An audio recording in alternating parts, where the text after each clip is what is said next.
En 30 países se han publicado las dos primeras novelas de una pentalogía que se denomina en principio balada, original de Manuel Escorza, poeta, novelista, nacido en Lima, Perú, en 1928. Estas dos primeras novelas, que hemos conocido también en España, se titulan Redoble por Rancas, que fue publicada en 1970, y la segunda parte se llama Historia de Garabombo, el Invisible. Le seguirán la tercera novela, El Jinete Insomne, la cuarta con el título Cantar de Agapito Robles y la quinta, La Tumba del Relámpago. Manuel Escorza es el hombre que ha hecho en muy pocos años, en realidad es en 1970 cuando aparece la primera edición de Redoble, famoso un lugar de los Andes centrales en su país, en el Perú, que hoy es universalmente famoso, que todos conocemos y conocemos a sus personajes. Y lo curioso es que ese pueblo es un pueblo auténtico y que esos personajes también están tomados de la realidad, aunque naturalmente los hechos que se narren tengan entreverada esa fidelidad a hechos acaecidos con una cierta fantasía, una imaginación creadora que debe estar naturalmente en el quehacer de todo novelista. Muchas gracias a Manuel Escorza, que ha sido tan amable en abandonar sus muchas cosas para venir a estar un rato conversando acerca de su obra con ustedes. Empecemos, si le parece bien a Manolo, empecemos por Rancas. ¿Qué es Rancas? Rancas es un pequeñísimo pueblo en la estepa de los Andes centrales en el Perú, a más o menos a 4.500 metros de altura, donde ocurre la primera de las muchas masacres que van a haber durante lo que se llamó la última gran rebelión quechua, la rebelión de 1959-60. Yo tomé ese pueblo como escenario del primero de los libros, y es eso, fue el comienzo. En estos libros intento narrar cómo transcurre ese drama, porque usted sabe que de lo que se llama el planeta indio hay muy pocas noticias en la historia, porque o la historia oficial no la cuenta y los indios no hablan, hay muy pocas cosas, ¿no? Yo tuve oportunidad de asistir en calidad de protagonista a una de estas grandes rebeliones, y intenté contarlas como mejor pude, porque yo quería mostrar que en el Perú habían hombres que pudieran desmentir esa terrible frase de González Prada que dice: en el Perú donde se pone el dedo salta la pus. Yo dije, no todo está podrido en mi país, o por lo menos en la historia, y he aquí un acto de coraje, de lucha, ese ritmo terrible de masacre, lucha y coraje, me pareció digno de ser contado. Esos son los libros. Esa guerra callada de las comunidades indígenas contra el capital y sobre todo contra las multinacionales, ¿no es eso? Así es. En Cerro de Pasco se dio una circunstancia extrema, ¿no? Todos los pueblos de La Pampa, Cerro de Pasco, vieron acometidos a un tiempo por un cerco que avanzaba, destruyendo pueblos, cercando cerros, cercando lagunas, y al mismo tiempo, por el otro lado, una compañía multinacional elevó las aguas de un lago mediante represas, ¿no? Entonces colocaron a los hombres en condiciones imposibles y se rebelaron. Este es el cerco que protagoniza la primera de las novelas de Manolo Escorza. Es el cerco que de la noche a la mañana, sin que se sepa cómo ni por qué, aparece de repente en la vida de todas estas gentes. Una vía de ferrocarril por la que jamás llegaba tren alguno, o pasaban a toda velocidad sin detenerse jamás, trajo un día un pequeño convoy compuesto por una locomotora y dos vagones. De ahí descendieron unas gentes enchaquetadas, unas gentes casi enlutadas, que empezaron a atender este cerco. Y es un cerco que fue avanzando como un gusano, según cuenta, con una prosa extraordinaria Manuel Escorza, avanzando por entre los pueblos, dejando pueblos enteros aislados, como puede verse aquí también, encerrándolos entre sus propios alambres, entre sus alambradas, tomando cerros, pueblos, dividiendo calles por la mitad, de una manera realmente sinuosa, insidiosa, ominosa, que iba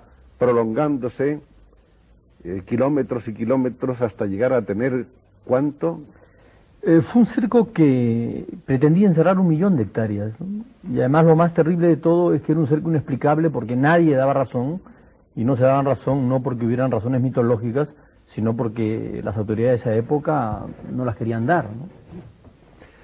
Ese cerco provoca naturalmente una serie de pequeñas tragedias, de dramas rurales. Los campesinos, los indios que viven en esa región del Cerro Pasco, empiezan a sentirse realmente aprisionados, no pueden dar de pastar a su ganado.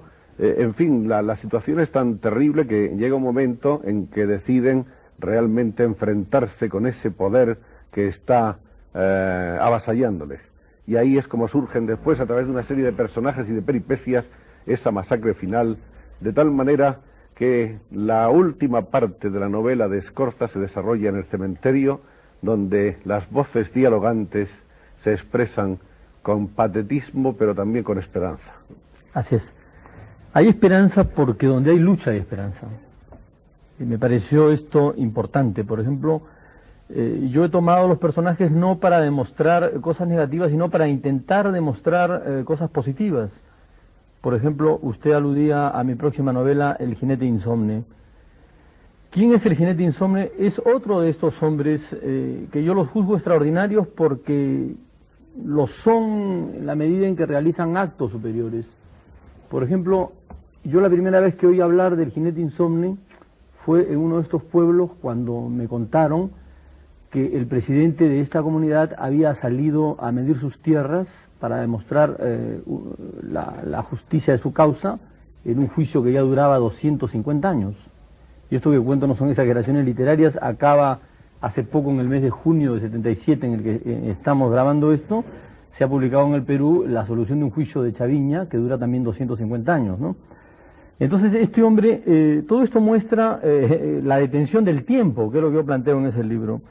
Este hombre, por ejemplo, salió a medir esos límites y los midió perseguido por la policía, perseguido por los hacendados, y salió ya enfermo y midió estas tierras, según me contaba Agapito Robles, que es personaje de uno de mis libros del cuarto. Me dijo, estuvo 21 días sin dormir, él iba a caballo delante de todos diciendo, tendremos justicia, 21 días sin dormir día y noche. Yo le dije a Agapito, es imposible que un hombre esté 21 días sin dormir, porque se muere. Mi hijo se murió, me dijo, llegó a las 6 al pueblo y se murió a las 7. Yo me quedé terriblemente impactado por esta historia, porque como este hombre, después averigüé, era exacta, era rigurosamente exacta. En el libro lo presento en otra forma, lo presento ya como una cabalgata que dura 270 años, que es lo que dura porque es un juicio que desgraciadamente está sin solución hasta hoy. En junio, en el mes de junio, acabo de añadir al libro un epílogo en el cual demuestra que los hechos de 1705 siguen sin solución. Y a mí me parece importante mostrar que hay hombres que pueden tener ese coraje, sobre todo hoy que se hace todo lo posible para demostrar que el hombre no vale nada. Yo creo al contrario, que el hombre vale mucho y que tiene una chispa grandiosa. Es curioso porque esas alusiones, en fin, a los procedimientos, digamos, de tipo judicial, están aludidas de una manera muy constante en los libros, tanto en El Redoble como en Garabombo. Pero en Redoble se cuentan cosas realmente escalofriantes, como por ejemplo la de que el juez Montenegro, que es una especie de pequeño dictador, de reyezuelo, se pone a jugar al póker durante 90 días con sus 90 noches con unos amigos, y en esos 90 días, pues, solamente de vez en cuando se fatigan y hacen una pausa en el póker, se administra la justicia. Y llega un indiecito y pregunta, ¿y este por qué está detenido? Y dice, pues está en la cárcel porque robó un cordero. Muy bien, si al juez le han ido bien las cosas y ha ganado en el póker, dice que lo liberen inmediatamente, pero si ha perdido, dice 6 meses más, ¿no? Sí, así es. Son hechos bastante próximos a la realidad, ¿no? Esto nos lleva al famoso tema que si la literatura de América es o no es delirante, ¿no? Es y no es delirante, es nuestra historia la que es excesiva. Por ejemplo, yo en alguno de mis libros he contado un hecho que luego no ha sido rebatido porque es exacto. Hablo de la historia del infarto colectivo. En una oportunidad, un patrón envenenó a los 15 miembros de la junta directiva de un sindicato y pasó eso por un infarto colectivo. Hasta ahí sería literatura en el peor de los gustos, digamos, ¿no? Pero lo que empieza a ser grave y es histórico es que la Corte de Justicia en el Perú aprobó el dictamen emitido por la Corte del Cusco.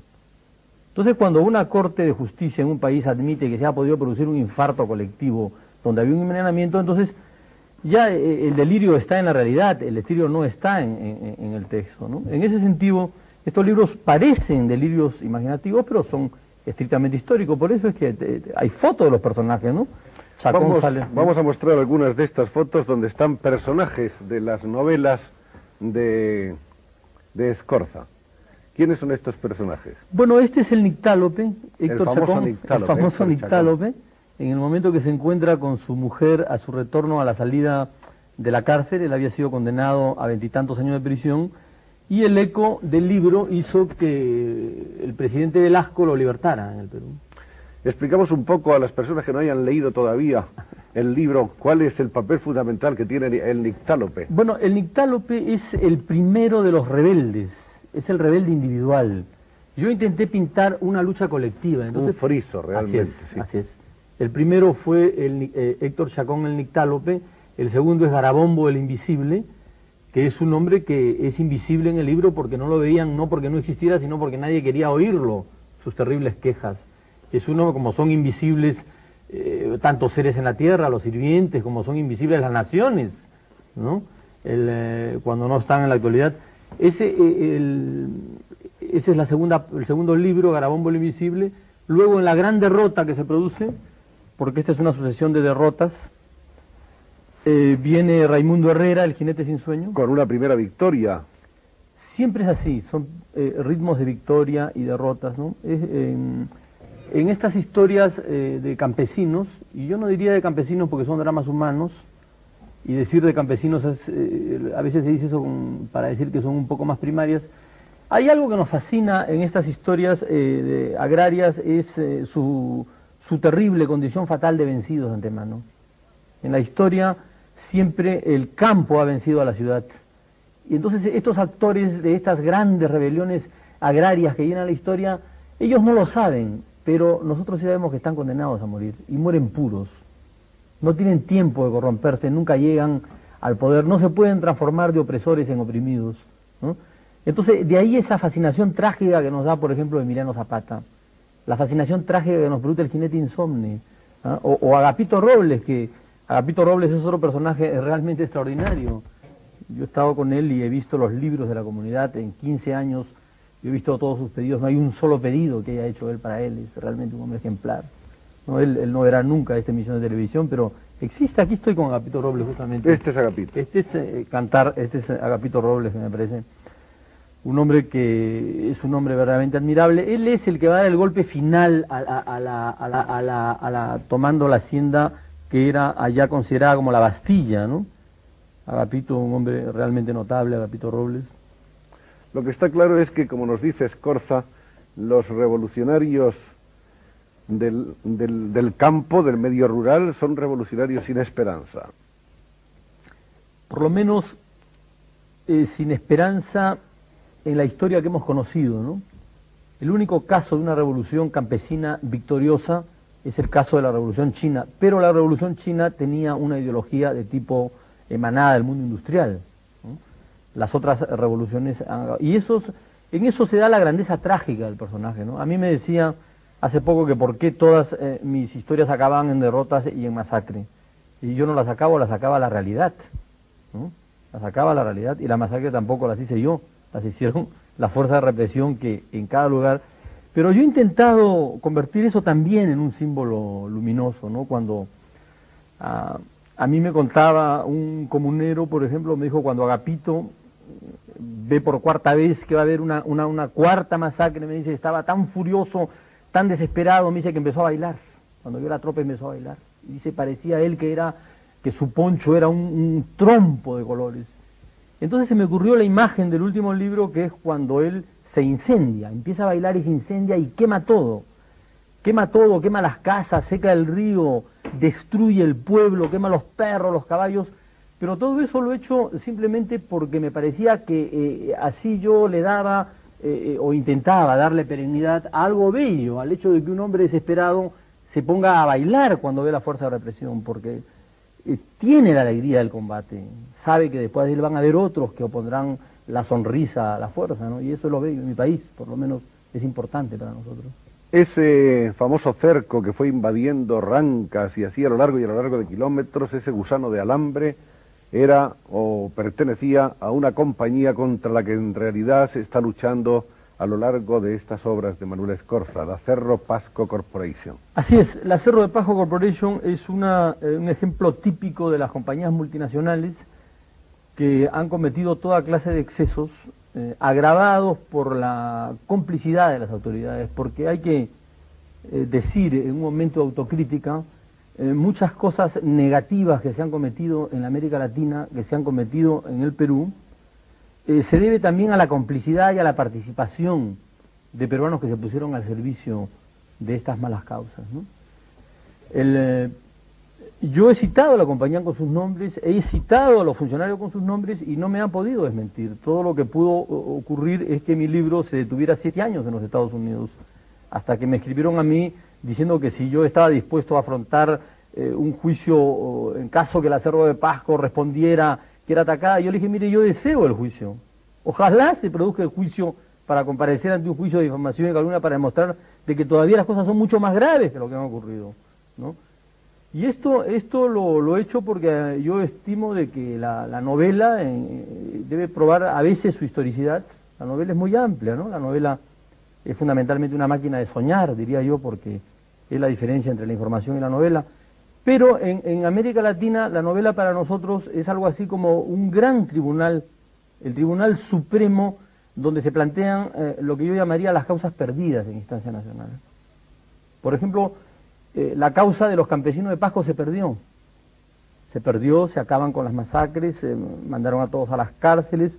Yo mismo fui enjuiciado por ataque a la Fuerza Armada y tuve que irme a Europa porque arriesgaba 5 años de prisión. Esto, claro, cambió con el gobierno revolucionario, ¿no? Que después el presidente Velasco liberó a Chacón. Pero lo que yo quiero decir es que en América, cuando las causas se pierden totalmente, uno puede apelar a la literatura. Y justamente nuestra la literatura hispanoamericana, es el gran tribunal de apelación donde se juzga lo que pasa en América Latina. Lo que no puede juzgarse en los países, se juzga allá a través de los libros. Se reabre el expediente. No muere, ¿no? Ese es para nosotros, por eso es que nosotros le damos, bueno, nosotros como escritores, claro, pero nuestro público también damos tanta importancia a nuestra literatura, porque es ética, tiene un fundamento ético. Es la última instancia. Es lo que yo pienso, es la última instancia, sí. Vamos a hablar un poco de cómo son estas gentes que conoce también Manuel Escorza, con las que ha convivido, con las que ha sufrido y luchado.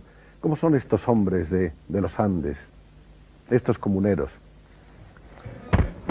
Estos comuneros son hombres que sufren todavía traumas históricos muy profundos, que es difícil percatarse hoy en una época, sobre todo en Europa, en la cual nosotros vivimos un tiempo en que los hombres son seres humanos, ¿no?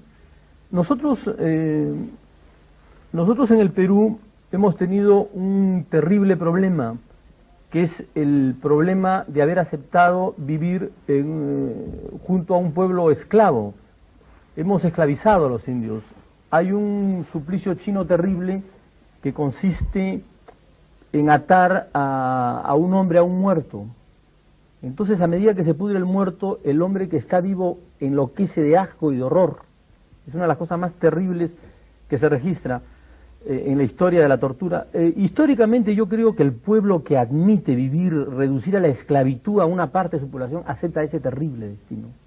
Porque nadie puede vivir rodeado de esclavos sin convertirse en esclavos.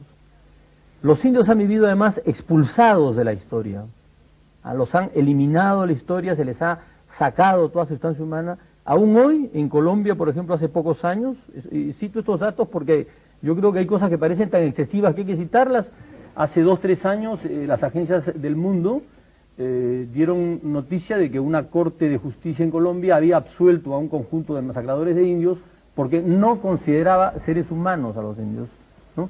Esa es la parte exterior. Ahora, en la parte interna, los indios han conservado una enorme riqueza, una enorme riqueza de tipo moral, porque han tratado de mantener su espíritu comunal, que es lo que los ha defendido contra el espíritu individualista de la sociedad industrial a la que intentamos adaptarnos, ¿no? Desde el punto de vista urbano, ¿cómo es Rancas? Rancas es pequeñísimo, Rancas tiene apenas 50 casas, ¿no? Rancas es un pueblo realmente, está además en las postrimerías del mundo. Históricamente en el Perú es importante por una cosa simple, ¿no? Ahí se dio la última batalla entre los ejércitos de Bolívar y las fuerzas que entonces representaban al Imperio Español. Eso es lo que hacía más grave la masacre de Rancas, que se diera justamente, yo en el último capítulo de Redoble sobrepongo la marcha del ejército que va a reprimir con la marcha del ejército que va a libertarnos. Hay un momento que se confunden, porque no es posible que en el sitio donde el Perú había obtenido su independencia como colonia se volviera a producir con toda impunidad, una nueva masacre, ¿no? Vamos a conocer a otro de los personajes que en sus libros nos presenta Manuel Escorza y que, como ven, están reproducidos de una realidad viva. No solamente están ahí en las fotografías, están también en las cintas magnetofónicas que conserva Manuel Escorza y están sobre todo vivos allá, en los Andes. Este es Fermín Espinosa, conocido con el nombre de Garabombo, el invisible. El transparente. El transparente, ¿sí? El hombre que no lo veían porque no lo querían ver, porque presentaba quejas tan terribles que no se podían. Él iba a las asambleas de hacendados de los pueblos y gritaba: acá no hay justicia, pero no le hacían caso, ¿no? No le hacían caso, y en la novela yo invierto el mito y trato de... Él utiliza el mito y luego, como hombre invisible, se convierte en revolucionario invisible y por lo tanto en el hombre que desencadena la gran invasión final de tierras, ¿no? De tal manera se ha convertido Rancas en un símbolo que ahora, y este es un periódico de estos días, un periódico de Lima, escribe, informa de que el presidente, el día 24 de este mes, día de San Juan, entregará 60.000 hectáreas de tierras durante gran manifestación en el pueblo de Rancas, en Pasco. Y entonces habría que preguntarle a nuestro amigo Manuel Escorza, al escritor, al hombre que hizo mundialmente famoso Rancas, si esa novela naturalmente ha sido lo que ha impulsado al presidente a elegir a Rancas como el lugar de este acontecimiento. Yo no creo que sea exactamente la novela, pero creo que es la imposibilidad de ignorar a Rancas. Rancas es un pueblo que, como los que yo he pintado, como usted ha tenido la gentileza de recordarlo, circulan en 30 países, entonces es un pueblo demasiado famoso para ignorarlo. El presidente creo que ha querido, yo no conozco el tenor de su discurso, pero ahí veo que anuncia que entregará 60.000 hectáreas de tierras, ha escogido ese pueblo porque quiere demostrar en esa forma de que este régimen no es lo que era otro. Ya me parece que es importante que un presidente reconozca la existencia de un libro, ¿no? Y que suba hasta los 4.600 metros de altura para decir que dará tierra, ¿no? Que ese reclamo era justo. Eso prueba lo que yo he dicho siempre, que mis libros son absolutamente históricos, lo cual no le quita que sean completamente fantásticos de otro lado, ¿no? Aquí tenemos al presidente Velasco, acerca del cual supongo que Manuel Escorza tiene algún juicio que quiere o no quiere dar. Yo creo que no dar un juicio es darlo, ¿no? De manera que yo voy a darlo. Sobre el presidente Velasco tengo yo dos partes que decir. Una fue la polémica que tuve con él con motivo de Rancas y que acabó cuando él rectificó con mucha nobleza ante la televisión peruana unos conceptos un poco duros que había tenido sobre los escritores peruanos. Dijo que había sido malinterpretado y libertó, dio a Chacón, al Nictálope, le dio libertad. Fue allí cuando salió y yo fui a la selva peruana en un avión a libertar a Chacón. Fue, por cierto, uno de los momentos más emocionantes de mi vida. ¿Dónde estaba? Chacón estaba en un presidio que se llama el CEPA, en el centro del Amazonas, que es un presidio sin muros, porque qué peor muro que la selva. Estaba condenado a 25 años de cárcel, Yo la última vez que lo había visto a él en la cárcel le dije: Chacón, te doy un abrazo final porque yo me voy del Perú, porque a mí también, si no me voy ahora, voy a venir a acompañarte. Me voy y no nos vamos a ver más. Además tenemos vida diferente, no nos vamos a ver más.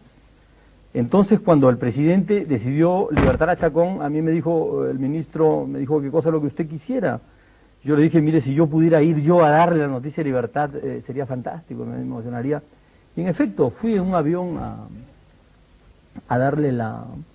Por cierto, de que las situaciones en nuestro país sudamericano son tan raras que durante el viaje yo, al llegar al aeropuerto, me acerqué a saludar a la tripulación y me dejaron con la mano extendida.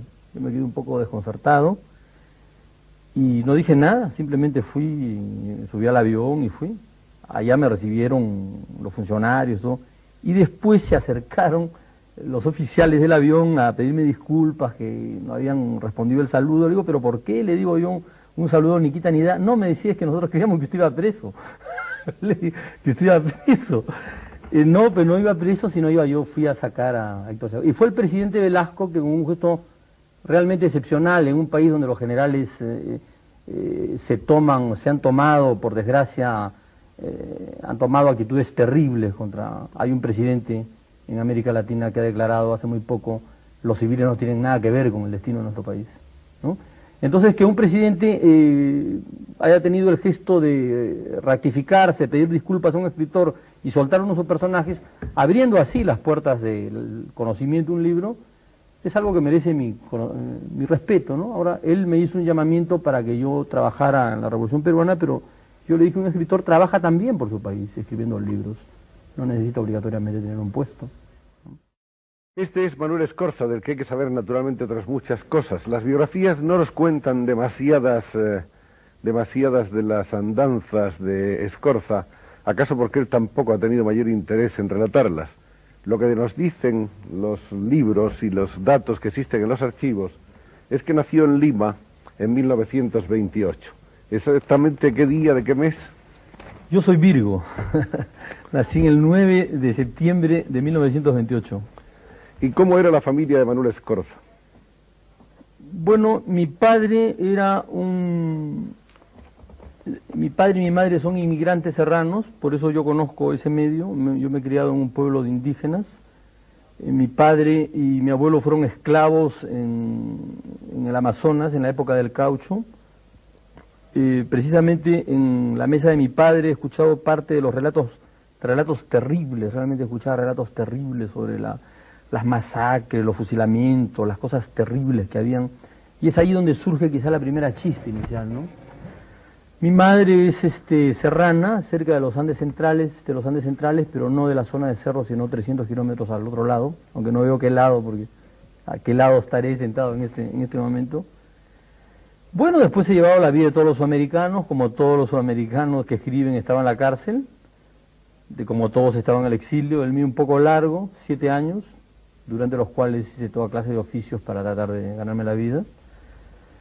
Y después retorné al Perú nuevamente a tratar de ganarme la vida, hasta que llegó el momento en que participé en esta rebelión de campesinos que iba a cambiar mi vida, ¿no? Fue la dictadura del general Odría la que obligó a Manuel Escorza a tomar el camino del exilio. Así es, fue el general Odría, y yo estuve exilado durante todo su gobierno. Es el ochenio, justamente el ochenio, los 8 años tuve que estar yo fuera. Claro que no era el único, era la primera división de este ejército terrible de exilados latinoamericanos que hoy forma la diáspora de la tragedia americana, porque los vientos de adversidad políticos que soplan en nuestro continente arrojan pues centenares de miles de hombres a todos los países, ¿no? Ustedes en España han acogido a muchos y les dan hospitalidad. Pero esas son las vidas de todos los latinoamericanos a las que el huracán de la realidad nos hace a veces ser lo que quizá no hubiéramos sido.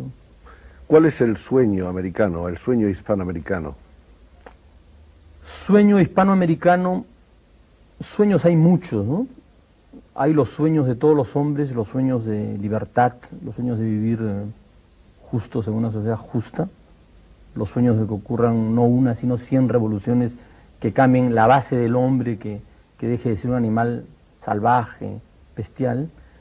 Y hay a nivel lingüístico hoy, creo yo, una esperanza que nos tiene muy alentados, porque yo insisto que la tónica de esperanza es el hecho de que hoy, justamente en España, por las condiciones muy especiales que ustedes están viviendo, pueda volver a reunirse la congregación lingüística tan importante. Nosotros somos, vamos a ser pronto 300 millones de hombres que hablamos español, y además ya por fin la literatura latinoamericana se liberó, y esto se liberó.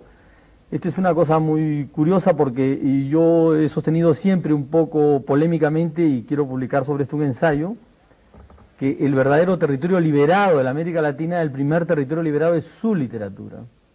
La literatura latinoamericana tiene ya una voz propia, tiene modelos que la política no ha dado. Por ejemplo, no hay equivalentes políticos de 100 años de soledad, de Paradiso, de Pedro Páramo, de los libros de Sabaton y de los libros de Borges, ¿no? Nosotros, la línea de dominación en una sociedad se da siempre a varios niveles: a nivel político, donde nunca se pueden producir vacíos de poder, porque un ejército sustituye a otro; a nivel religioso, donde no hay vacío de poder; y también a nivel lingüístico. A nivel lingüístico se dio un vacío de poder. Se dio un vacío de poder durante la Guerra Civil Española, precisamente. Que hay lo que es tragedia de unos es a veces posible de otros, una fecundación entre las dos Américas. Allí el castellano de la América Latina se libera y se crea su propio modelo. Pero yo creo que hoy estamos nuevamente, y esto explica que ahora los escritores estemos viniendo a ver lo que está pasando en España, porque está pasando cosas realmente importantísimas acá, y sentimos que esta comunidad de la lengua es la primera cosa que nosotros debemos defender frente a un momento en que los imperialismos quisieran, como decía Derrida, que habláramos inglés. Tantos millones de hombres hablaremos inglés. No, hablaremos español, y en ese sentido cumplimos un papel los escritores. Y a lo mejor también hablamos inglés, pero... Además. Scorza se hizo conocer como poeta publicando 4 libros de poemas cuyos títulos son Las imprecaciones, Los adioses, Desengaños del mago y El vals de los reptiles. ¿Qué nos podría decir Manuel Scorza acerca de su poesía? Yo creo que fundamentalmente soy un poeta, ¿no? Fundamentalmente soy un poeta que escribe novela, y además creo que la novela debe ser poética, porque si no, no es novela. Son libros de poesía que yo he escrito con mucha sinceridad. Unos son libros de protesta, como Las imprecaciones, que eran los gritos de rabia, las protestas de un exilado, justamente, ¿no? Un exilado. Los otros son libros de amor. Bueno, son libros que yo quiero mucho, que ahora los van a reeditar. Ojalá el público que se interese en la novela se interese por los libros de poemas. Yo creo que ahora estoy escribiendo de nuevo poesía, y eso me hace muy feliz a mí. Me hace muy, muy feliz. Y en la peripecia humana de Manuel Scorza, ¿qué otras cosas hay? La peripecia humana, ¿qué otras cosas hay? No sé, esos son temas tan vastos que los cuales uno no puede... Familia, amores... Familia, amores. Bueno, yo he estado 2 veces casado, soy divorciado, tengo 3 hijos, tengo una maravillosa niña de 4 años, hace poco cumplió 4 años y le hice un poema como regalo. Yo estaba en Perú y está en París, ¿no? Es eso, y el resto pues que trato de vivir, de escribir lo que puedo, una civilización que... ¿Viven sus padres? Mi padre murió, mi madre vive, estuvo un tiempo en el extranjero, ahora ha vuelto a Perú. ¿Hace mucho que no ha ido por el Cerro de Pasco? Estuve hace poco en el Cerro de Pasco, estuve hace muy poco. Yo cada vez que voy y subo a la cordillera para ver qué está pasando, y lo terrible es que veo que no pasa nada en muchas cosas. En mi próximo libro, en El jinete insomne, justamente el tiempo se para. Hay un momento en que, debido a la cobardía humana, empieza a pararse el agua, los ríos se detienen. En lugar de Puna se hace un lago, porque el agua se ha parado, el ambiente transcurre en marítimo, y es que el tiempo se ha detenido. Pero no es una metáfora gratuita, es una metáfora real, porque yendo con los documentos de 1705, o de 1780, o de 1900, 1914, uno ve las mismas quejas y las mismas cosas, y casi ve a las mismas personas y las mismas casas. ¿no? Y estas cosas yo voy a comprobarlas y siempre me entero de cosas, y trato de... Entre todos esos oficios varios y múltiples que tuvo que desempeñar en los días del exilio Manuel Escorza, ¿cuáles recuerda con menos humor, con menos gusto? Eso es difícil decirlo. Es una pregunta que no podría responderla. Yo creo que el trabajo es una cosa muy bella, que el trabajo cuando coincide con la vocación es muy bello. Lo terrible son los trabajos en los cuales uno tiene que trabajar durísimamente y apenas para comer, ¿no? Cuando yo estaba en Buenos Aires ganaba exactamente lo justo para pagar mi pensión, por ejemplo. Entonces son trabajos que... No el trabajo en sí mismo, porque además el trabajo implica a los compañeros. Y siempre donde hay compañerismo existen cosas bellas, ¿no? No, yo no recuerdo trabajos mal, al contrario. Lo que a veces entristece es el trabajo de escritor, que es solitario. Los otros trabajos son colectivos. En los otros trabajos hay amigos, uno sale a tomarse un trago, uno habla, ¿no? No, yo no lamento nada, ni me quejo de nada, yo estoy contento. Estoy contento y lo que yo quisiera es ser feliz y desearle además que todo el mundo lo fuera. Esta es una de las ediciones españolas de Redoble por Rancas, la de bolsillo, que es una de las pocas que hemos podido encontrar. Está el libro agotado, nos parece, o prácticamente hay que darlo por agotado porque no se encuentra en las librerías, y esta es también una edición española de la historia de Garabombo el Invisible. Una de las cosas que nos gustan, de entre las muchas que nos gustan de los libros de Escorza, es que además titula los capítulos de una manera tradicional, de una manera clásica, ¿no? Y con mucha chispa. En realidad, el capítulo primero dice, donde el zahorí lector oirá hablar de cierta celebérrima moneda. Y así sucesivamente, cada capítulo. Por ejemplo, el número 10, acerca del lugar y la hora en que el gusano de alambre apareció en Yanacancha. Así es. Y qué bonitos que son, qué eufónicos, qué sonoros, qué hermosos los nombres, esos antiguos, los nombres verdaderos de las gentes y de las tierras y de los lugares del Perú. Así es, son, usted sabe bien, nombres españoles, ¿no? Yo he titulado los libros en esa forma porque he querido rendir un homenaje personal, por supuesto, al que me parece el más grande libro del mundo, que es El Quijote. En muchos lugares yo parafraseo los títulos del Quijote, ¿no? Por ejemplo, a veces digo un título sobre las peripecias de el apoderado Ambrosio Rodríguez, hombre de bien, si es que hombre de bien puede llamarse al que es pobre. Bueno, esto está tomado de un título del Quijote, ¿no? Yo parafraseo eso porque me parece que el Quijote es un libro prodigioso que contiene todo. Una de las dificultades del español es que empieza con la más grande novela del mundo, ¿no? En mi opinión.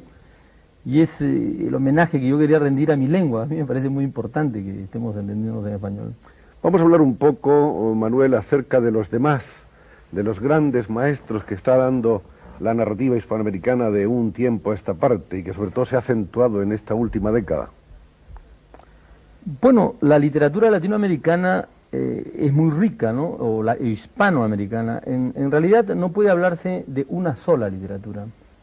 Quizá ese sea a veces el error, ¿no? De cierta perspectiva, el presentarnos como una sola literatura. Somos muchas literaturas, somos 20 países y cada país aporta escritores, ¿no? Yo creo que es una literatura que no solamente es rica, sino que es importante para nosotros. Y es importante para nosotros porque nosotros nos encontramos con un caso muy especial. Nuestra historia nos ha impedido y nos impide realizarnos en la realidad. Entonces intentamos realizarnos en la fantasía. Si la literatura latinoamericana, y esta es una opinión mía, naturalmente no todos la van a compartir, si la literatura latinoamericana es tan rica en la imaginación es porque no hemos podido realizarnos en la realidad, ¿no? Porque tratamos de soñar que es posible lo que ha sido imposible. Y es por esa razón, por ejemplo, que en algunos instantes en que la política hace posible las cosas, la literatura desaparece un poco.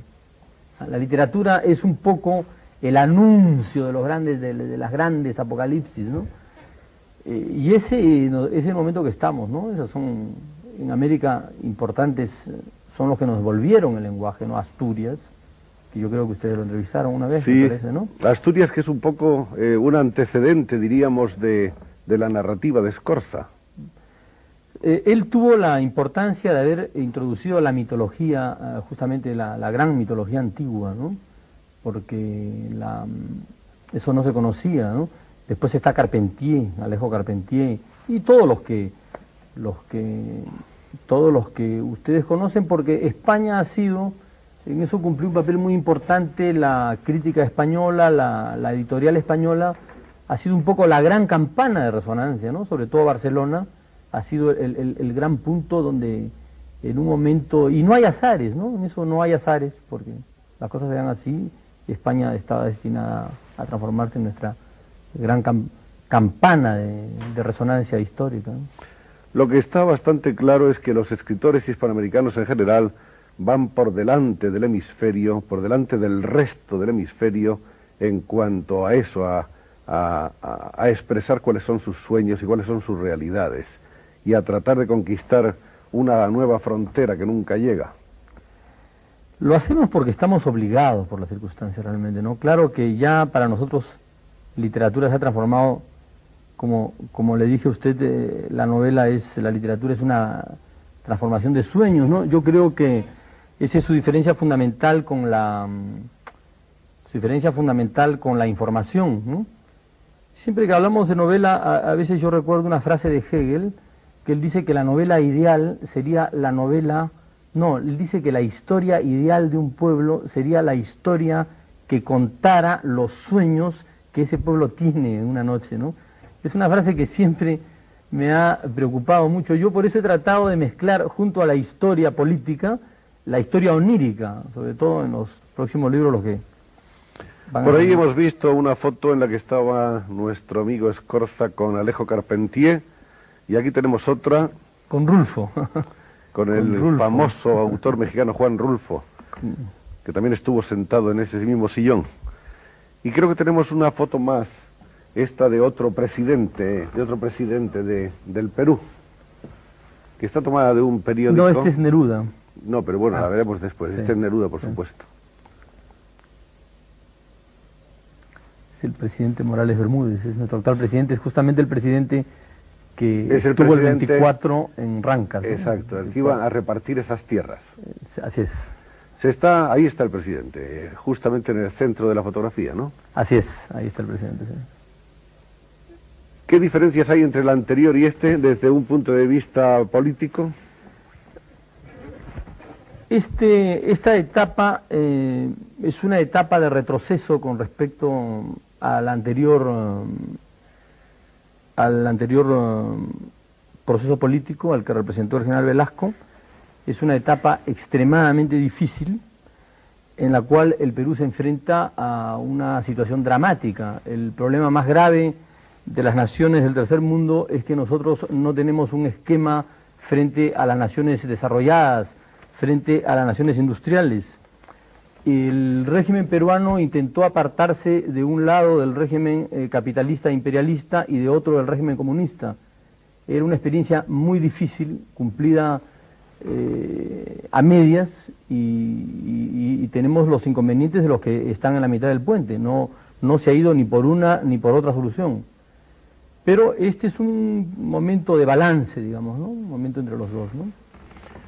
Bueno, lo que nos falta por añadir es que Manuel Escorza ha firmado un contrato con Editorial Monte Ávila por el cual podremos ver reeditados estos dos libros, Redoble por Rancas y La historia de Garamón Invisible, y las 3 novelas que completan la balada, que creo que han sido escritas ya. Ya están en la imprenta, y eso para mí lo digo con una sonrisa porque es una sonrisa de alivio, es el fin de 8 años de trabajo. Yo a veces he descreído en la posibilidad de terminarlas, pero están pronto, estarán ya, si no están ya en circulación en España cuando este programa pase.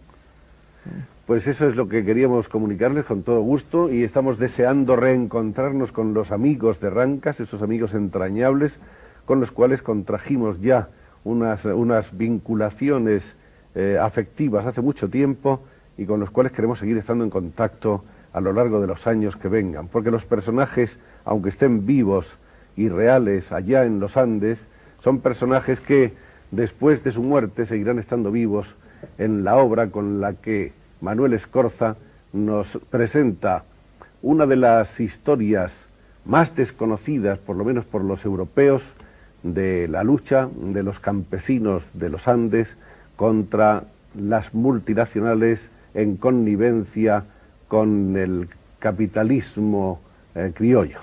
Muchas gracias, Manuel Escorza, por haber venido, por hablarnos de tantas cosas interesantes y por haber escrito esas 3 novelas más con las que ya nos estamos sintiendo felices antes de abrirlas. Muchas gracias a la televisión española que me ha permitido dirigirme a los televidentes españoles.